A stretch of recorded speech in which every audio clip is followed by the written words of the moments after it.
পয়গম্বর খিজির আলাইহিস সালাম আল্লাহর কাছে প্রার্থনা করলো, ওগো রব্বুল আলামিন, আল্লাহ পাক আল্লাহ তাআলা তুমি জঙ্গলকে সমুদ্র তৈরি করতে পারো।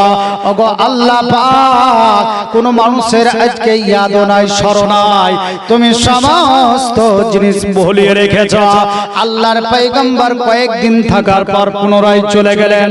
এবার যাবার পর পুনরায় 500 বছর পর আল্লাহ পাকের পয়গম্বর হযরত খিজির আলাইহিস সালাম পুনরায় যখন ফিরে আসলেন, ও সমুদ্র আর নেই বাবা, আজকে ফাঁকা মরুভূমি তৈরি হয়ে গেছে। জোরে বলে।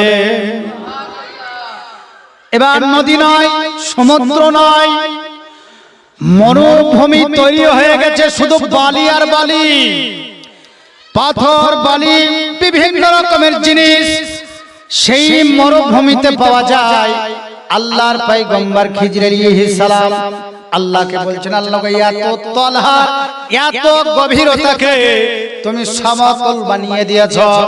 আল্লাহ পাক জানিয়ে দিলেন, ওগো খিজির আলাইহিস সালাম, তুমি কি জানো না আমি হলে স্রষ্টা? জোরে বলেন সুবহানাল্লাহ। আমি আল্লাহ পাক, আমি রহমান, আমি রহিম। আমি সমুদ্রকে সমতল তৈরি করে আমি ফাঁকা মরুভূমি ময়দান তৈরি করতে পারি।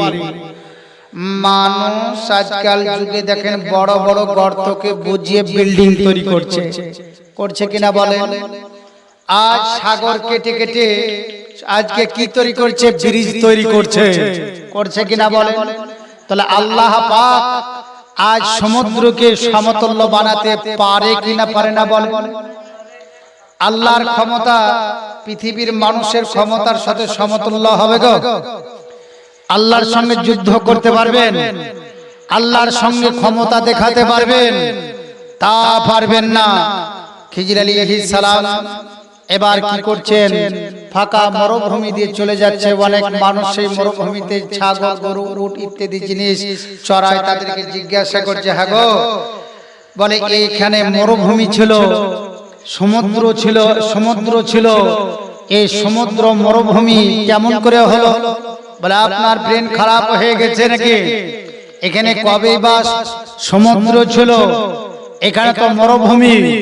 বাপ দাদা, আত্মীয় স্বজন, পর্দাদরা তারাও বলে এসেছে এই জায়গাতে মরুভূমি ছিল, আজও মরুভূমি রয়েছে, এইখানে কোনো সমুদ্র ছিল না। আল্লাহ পাক মানুষদের ব্রেনকে কেমন করে ধোলাই করে, করে না বলে? এখন এক কথা বলবে, পরবর্তীতে আবার অন্য কথা আল্লাহ পাক তার মধ্যে সেট করে দিবে, মানুষকে ভুলিয়ে রাখবে। আজ দেখেন আল্লাহ নবী সাল্লাল্লাহু তাআলা আলাইহি ওয়াসাল্লাম যখন মিরাজে গিয়েছিলেন, তখন মক্কার ধরতিতে যখন যেই জায়গাতে আল্লাহ রাসূল উযু করেছিলেন, সেই জায়গার উযু পানি গড়ছিল, শিকলি লড়ছিল। আল্লাহ রাসূল সাল্লাল্লাহু আলাইহি ওয়াসাল্লাম বাইতুল মুকাদ্দাসে গেছিলেন, আল্লাহর কাছে দিদার করে 50 ওয়াক্ত নামাজ এনে মুসা আলাইহিস সালামের সঙ্গে দেখা, একবার নয়, দুইবার নয়, 9 বার আল্লাহর কাছে গেছেন। পুনরায় মুসা আলাইহিস সালামের কাছে আজকে এসেছে।